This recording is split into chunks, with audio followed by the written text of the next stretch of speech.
अस्सलाम वालेकुम। अ, काफ़ी गैप आ गया बीच में, कुछ मसरूफियात थी, इस वजह से लेट हो गए। बहरहाल अभी अपने सिलसिले को वहीं से शुरुआत करते हैं, जहाँ से मुनक़ता हुआ था। तो मैंने कुछ जुमले लिखे हैं, उसी को डिस्कस करते हैं आज। छोटी-सी वीडियो बना लेते हैं। कॉन्सेप्ट्स लेंगे सबसे पहले। मैंने लिखा है कि इनसाइड द कार्टन और वहीं से शुरुआत है जहाँ से हमने डिस्कस किया था ये। आगे चलते हैं। Inside the carton was a push button unit। तो इसको डील करते हैं। तो इनसाइड का मतलब है अंदर की तरफ, यानी कि ये आपको प्रीपोजिशन भी बताता है और एडवर्ब भी बताता है। अब एडवर्ब कैसे है या प्रीपोजिशन कैसे है, इसका इसके साथ ताल्लुक जोड़ना पड़ेगा। अगर तो प्रीपोजिशन के बाद आप देख रहे हो कि आपका नाउन आ रहा है, तो ये आपका प्रीपोजिशन प्योरली प्रीपोजिशन है। लेकिन अगर मैं ये कहूं शी केम इनसाइड, तो अब यहां पर ये वेयर का रिप्लाई है, कहाँ आई, इनसाइड, तो ये आपका एडवर्ब है। तो लेकिन अगर इसके बाद हम नाउन का मेंशन कर देते हैं, तो चूंकि द कार्टन इज नाउन, दी आपका आर्टिकल है, इसको डिटरमिनर भी कहते हैं, और ये कार्टन की वजह से अब ये बन गया है preposition. Was a push button unit. अगर इसको मैं इसकी डिटेल लूं, था एक पुश बटन यूनिट कार्टन के अंदर। तो अगर इसको प्रॉपर लिखा जाए तो ये होगा कि inside the carton there was a push button unit. तो यहां पर उसने देयर को छोड़ दिया हुआ है, और आप जानते हैं कि there is a introductory word, it और देयर, और इसको हम कहते हैं डमी सब्जेक्ट। अगर आप ना भी लिखो तो मतलब उसी का है कि जो कार्टन के अंदर अब देयर शो करता है किसी चीज की प्रेजेंस को शो करता है, किसी चीज की presence. There was a push, एक था पुश बटन यूनिट था, तो डिब्बे के अंदर ये चीज थी, और देयर को उसने छोड़ दिया, क्योंकि ये बेसिकली अमेरिकन लैंग्वेज है, अमेरिकन स्टाइल है। इसमें काफी चीजें हम स्किप कर जाते हैं और मतलब वही ले लेते हैं, मतलब क्लियर होता है, मतलब वाजे होता है, इसमें कोई फर्क नहीं पड़ता। तो was, there was is a main verb, क्योंकि अगर देर का यूज कर लेते तो ये मेन वर्ब हो जाता। वाज अ, था एक पुश बटन यूनिट। तो ये शो करता है कि आप जो लिखोगे वर्ब, इसके बाद वो आपका नाउन होना चाहिए। अब ये नाउन कौन सा है, यूनिट है, तो फिर ये क्या चीज है, आप पहले डिस्कस कर चुके हैं, पुश बटन। हाइफन लगा हुआ है, ये कंपाउंड वर्ड है, और ये यूनिट का एडजेक्टिव भी है। तो push button hyphenated compound word है, ये पहले हम डिस्कस कर चुके हैं। तो और ये जो यूनिट था, ये जो पुश बटन यूनिट था, इसकी अब आप देखिएगा एक कंडीशन है कि वो fasten to a small wooden box, जुड़ा हुआ था, उसके साथ चस्पा था, जुड़ा हुआ था। अब ये फास्टन क्या चीज है सर?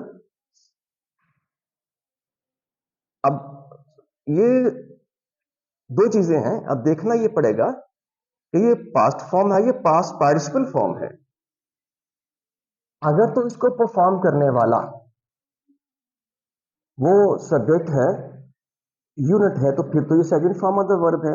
लेकिन यूनिट तो कोई काम नहीं करता, इसको किसी और ने बांधा है, लिहाजा ये आपका पार्टिसिपल फॉर्म है पॉजेसिव केस के अंदर, सॉरी पैसिव केस के अंदर। ये आपका पास्ट पार्टिसिपल फॉर्म है कि इस यूनिट को ऐसे किया गया था, ऐसे किया गया था, बांधा गया था, तो ये आपका पास्ट पार्टिसिपल फॉर्म आ गई। और पैसिव में है ये, क्योंकि पैसिव में, क्योंकि ये जो ऐसे सब्जेक्ट्स, ऐसी चीजें जो खुद नहीं होती, किसी के जरिए होती हैं, उनको पैसिव में लिखा जाता है। तो चूंकि यूनिट तो कुछ नहीं करता था, इसको किसी ने किया था, इसीलिए इसको पास्ट पार्टिसिपल फॉर्म में लिखते हैं, पैसिव फॉर्म है इसकी। टू शो होता है कि ये इशारा है किसकी तरफ? ये प्रीपोजिशन भी है। अगर ये प्रीपोजिशन है तो किसके साथ है? वुडन बॉक्स है ये।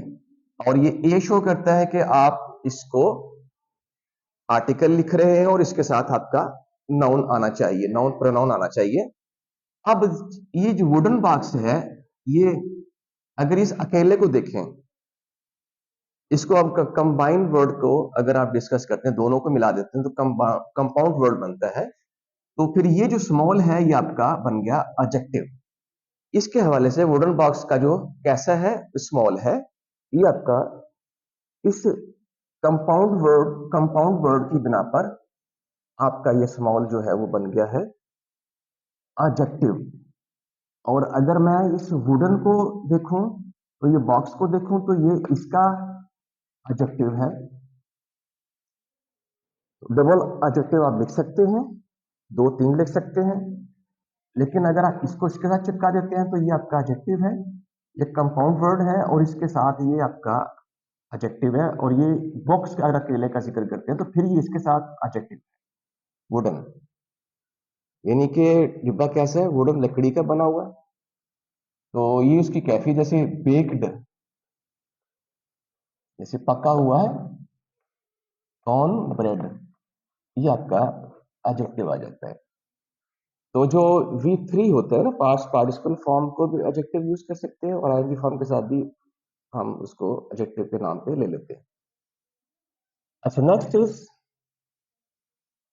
अब फिर ये ए आपने लिखा हुआ है ग्लास डोम, एक शीशे का जो गुंबद था।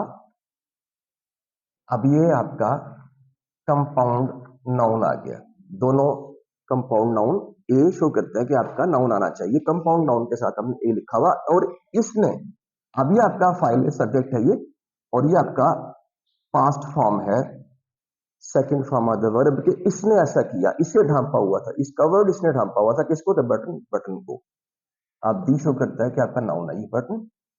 फुल स्टॉप का मतलब कि अब बात खत्म। अब नेक्स्ट पैराग्राफ, नेक्स्ट सेंटेंस आप देखेंगे। नॉर्मा ट्राइड, अब नॉर्मा इज अ नाउन और इसने कोशिश की, पास्ट इंडेफिनिट टेंस है। ट्राइड कोशिश की, second form of the verb, जो कि इसको करने वाला ये मौजूद है। ट्राइड क्या? टू लिफ्ट, उठाना। अब ये जो ही ट्राइड टू लिफ्ट, अब ये टू लिफ्ट है, ये आपका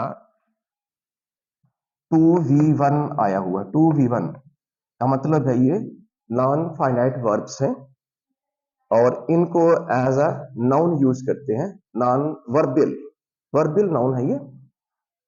2V1 लिफ्ट, इट किसको? इसको। अब ये इट आपका ऑब्जेक्ट है, इट। अब ऑफ का मतलब कि ये प्रीपोजिशन लगी हुई है। अगर आप इसको लिफ्ट को अगर आप लिफ्ट ऑफ लिखते हैं तो आप जानते हैं कि ये जो ऑफ है प्रीपोजिशन के साथ हमने वर्ब को यूज किया तो फ्रेजल वर्ब बन गया। अब मैंने आपसे ये कहा था कि अगर आप इस फ्रेजल वर्ब के बाद आप नाउन यूज करें फिर तो ये ठीक है, इसके साथ लगेगा ये। लेकिन अगर आप प्रोनाउन लिखते हैं, जैसे इट है इज अ प्रोनाउन, तो इसको सेंटर में आना चाहिए, इट यहां पर लगेगा। तो प्रीपोजिशन और वर्ब के सेंटर में आपने इट को। प्रोनाउंस हमेशा जब आप फ्रेजल वर्ब को यूज करते हैं और इसके बाद आप नाउन को, प्रोनाउन को यूज कर रहे हैं, प्रोनाउन को यूज करें तो आप ऑफ से पहले या प्रीपोजिशन से पहले आप इट को या प्रोनाउन को आप लिख देंगे। तो ये ऐसा ही हुआ है। नेक्स्ट इज कॉमा, कॉमा के बाद आपका ये बट यूज हुआ। अब यू बट क्या है? Is a conjunction. मैंने कुछ आपको वर्ड्स दिए थे लिखकर प्रीवियस वीडियोस में कि ये कुछ अल्फाज ऐसे हैं जिनसे पहले आप कॉमा लाजमी लगाएंगे। ये कंजंक्शंस हैं, ऐसे कोऑर्डिनेटिंग कंजंक्शंस हैं जिनसे पहले आप कॉमा लगाते हैं और उसमें से एक बट भी था, तो इसलिए यहां पहले कॉमा लगा हुआ है। तो ये but is a conjunction. It, इससे, तो it was locked in place, तो कौन है ये? अब ये एक आपका एक एक सेंटेंस आ गया और एक सेंटेंस ये है, दोनों को जोड़ा है बट ने। ये आपका क्लास है एक और एक क्लास आपका ये है, दोनों क्लासेस इंडिपेंडेंट है। इट वॉज, इसको जोड़ा गया था लॉक्ड ये पैसिव जुमला है। प्रोनाउन, इसके बाद हमने वॉज को यूज किया, वॉज शो करते वॉज, और यानी कि be form plus third form is a passive form. Passive में हमने इसको लिखा है और इसको जोड़ा गया था, इसको सॉरी इसको लॉक किया गया था इन प्लेस। अब इन इज अ प्रीपोजिशन और प्लेस इज अ नाउन उस जगह पे। तो इट का मतलब प्रोनाउन, और ये पैसिव जुमला है, इट वॉज लॉक्ड, इसको ऐसे किया गया था कहां पर, in place, in is a preposition, और ये प्लेस चूंकि प्रीपोजिशन के बाद आपका नाउन आना चाहिए तो ये नाउन है। ये कुछ डिटेल्स छोटी सी मैंने कोशिश की है आपको कन्वे करने का कि कुछ शायद मालूमाती चीज आपको मिल जाए। अगर फिर भी कोई कंफ्यूजन है तो आप बता सकते हैं। Thank you, see you the next. अल्लाह हाफिज।